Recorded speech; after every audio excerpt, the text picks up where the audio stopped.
Let them manage. A Small Business Guide to People Management written by Robert Stell.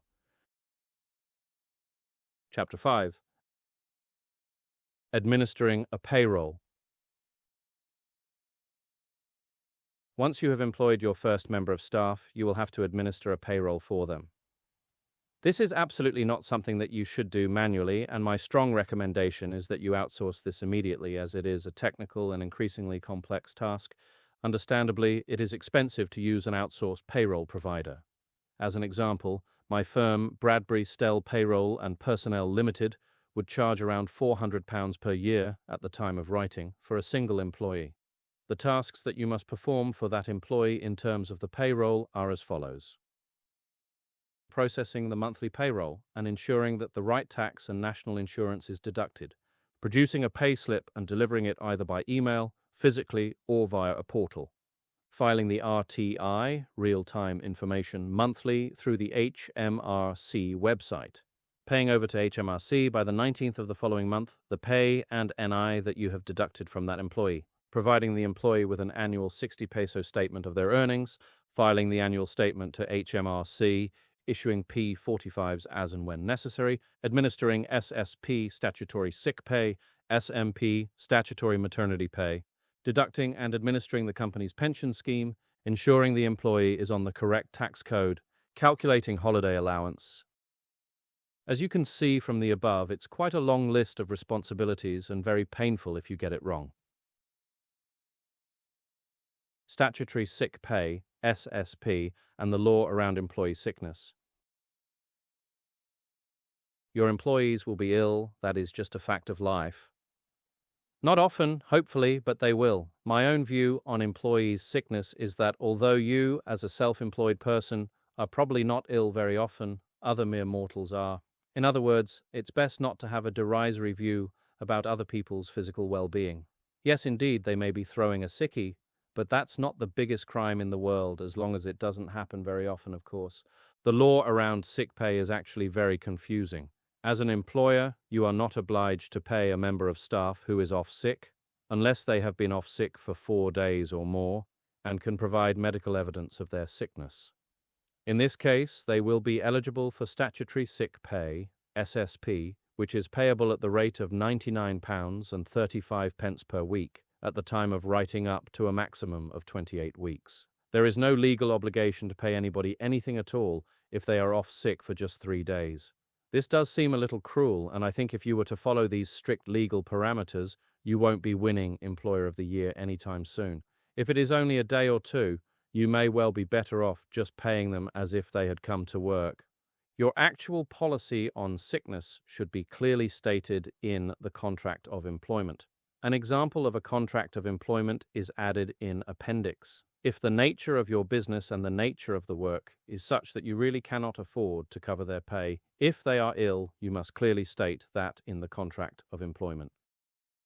If your employee is consistently taking time off ill, the chances are that the illness is a manifestation of their disinterest in working for you. A frank and honest conversation with that employee is almost certainly the best way forward if that is the case. In my experience, the conversation will either lead to the employee divulging their dissatisfaction or unease working for you, or shortly thereafter you will get a resignation. Jury service. The law around paying employees during jury service is quite similar to SSP. You are not legally obliged to pay an employee who has been selected for jury service, as they will be able to claim compensation directly from the court. You may want to carry on paying them as normal, or you may indeed top up their court allowance to make sure that they are not in any way out of pocket from their public duty. Statutory maternity pay and paternity leave. Statutory maternity pay is now common within major developed countries and is a fantastic way of keeping key staff engaged in your organization for the long term. The key thing to remember is that the maternity pay is effectively paid for by the government. The practical reality is that you, the employer, have to pay it, but you claim that against your other PAYE and national insurance obligations. The basic mechanics of statutory maternity pay are as follows. It is payable for up to 39 weeks and can start before the birth or just after.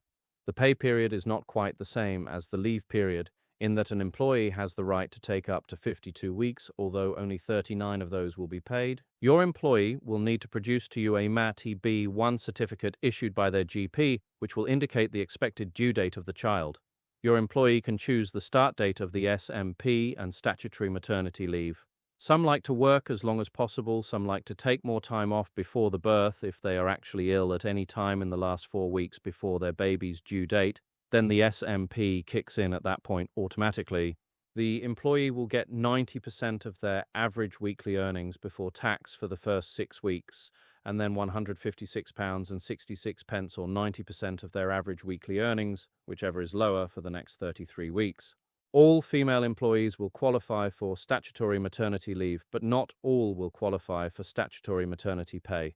In order to qualify for SMP, an employee must earn on average at least £123 per week, have given the correct notice and given proof that they are pregnant, and have worked for you continuously for at least 26 weeks.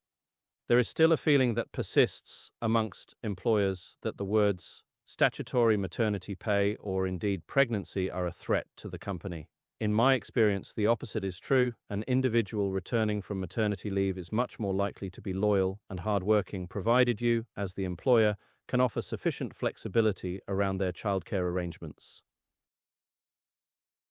Pensions.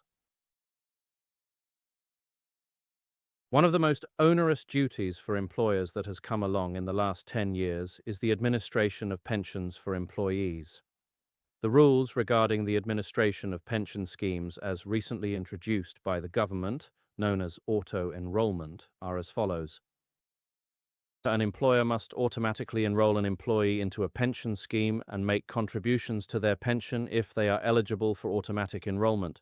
If the employer does not have to enroll the employee by law, the employee can still join their pension scheme if they want to. The employer cannot refuse.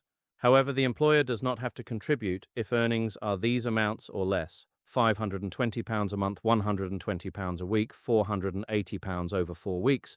When enrolled into a pension scheme, employers must pay at least the minimum contributions to the pension scheme on time, usually by the 22nd of each month. Let employees leave the pension scheme, called opting out, if they ask, and refund money they've paid if they opt out within 1 month. Let the employee rejoin the scheme at least once a year if they have opted out. Enroll the employee back in at least every 3 years if they have opted out and are still eligible for automatic enrollment. Holidays. Employees who work a 5-day week must receive at least 28 days paid annual leave a year. This, however, does include all bank holidays, which number on average 8 in total.